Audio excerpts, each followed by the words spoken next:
头放着5种物品，越睡越倒霉。秉言教你化解之法。你是不是经常睡满8小时，醒来还是觉得头脑昏沉，浑身乏力？最近是不是莫名其妙破财？夫妻总是为小事拌嘴？先别急着怀疑是自己能力不行，去看看你的床头柜上都摆了些什么。在风水学中，卧室风水是重中之重。为什么？因为人一生有1/3的时间都是在床上度过的。人在深度睡眠时，我们的身体处于纯阴的敞开状态，周身的防御力是一天中最低的。这就是为什么明明天不冷，我们睡觉时也必须盖被子。床周围的风水布局在潜移默化中深刻地影响着你的磁场和运势。今天秉言告诉你，有5样东西千万不要放在床头，这不是迷信，而是极其严谨的能量场科学。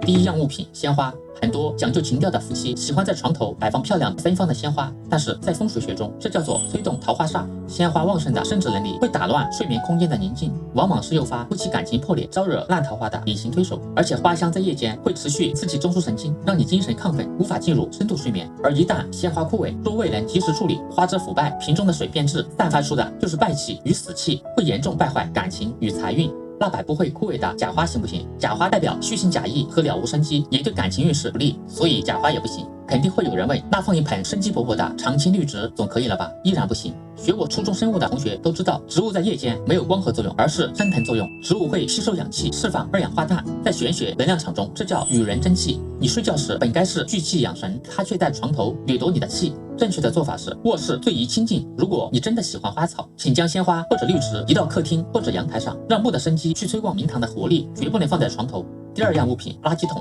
这是很多人忽略又常犯的错误，就是在床头边放一个垃圾桶，方便扔垃圾。在生活上这是好习惯，但是在风水上却是犯忌，哪怕里面是中药集团用过的纸巾。垃圾桶本身散发的是沉重消极的晦气，它会整晚直冲你的磁场，日积月累，像海绵一样吸走你的精气神。如果垃圾桶里有果皮、牛奶、肉类等极易腐败的食物放在床头，那更是大忌。正确的做法是，卧室的垃圾桶第一必须有盖子，这叫封锁晦气。第2，摆放的位置应该尽量远离床头，最好放在卧室门后或者角落等视线盲区。睡觉前养成清空垃圾桶并且挪开摆放位置的好习惯。顺便提一下，我们床底也要经常打扫，保持干净整洁，不堆放杂物。一个人睡在垃圾堆上，怎么会有好运气呢？第3样东西，药品。千万别把药瓶大喇喇的摆在床头柜上。药就是玄学里病符星的物化形式。从心理学和潜意识的角度看，把药摆在第一眼就能看到的地方，就等于每天睡前和醒来都在给自己下达我在生病，我要吃药的心理暗示。这种负面频率会严重扰乱你的健康磁场。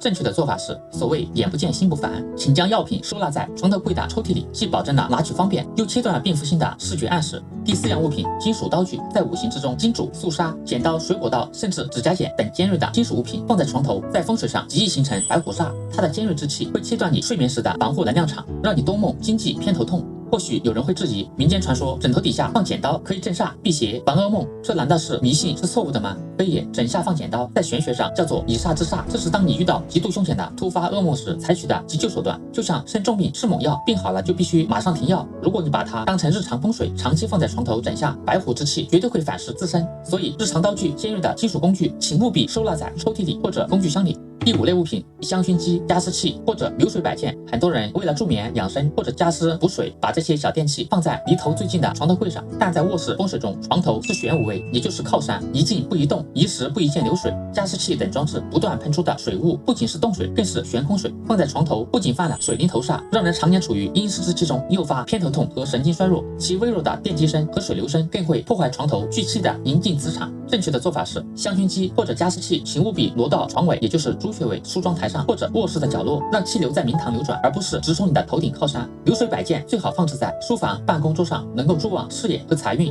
现在请各位赶紧审视一下你的床边，把这5类物品妥善收拾。但是把它们拿走只是做到了避凶。如果你想要趋吉，想通过卧室风水来催旺自己的财富、事业、健康和感情运势，究竟该放什么？这里我要告诉大家一个核心心法，脱离了生辰八字谈风水布局都是在耍流氓。你睡觉的空间适宜摆放什么，绝不是千篇一律的，必须根据你个人和你同床共枕之人的八字命盘中的五行喜忌来精准布局。比如你是丙丁火日主，八字身弱，喜印星也就是木，在实木的床头柜上多摆放几本智慧哲理方面的经典名著，就能催动木火通明，缓慢的滋养你的元神。如果你的八字火旺喜水，床头就可以摆放黑曜石球、白水晶簇，或者挂一幅宁静湖泊图、黑白意境的太极图，形成水火既济，聚气生财。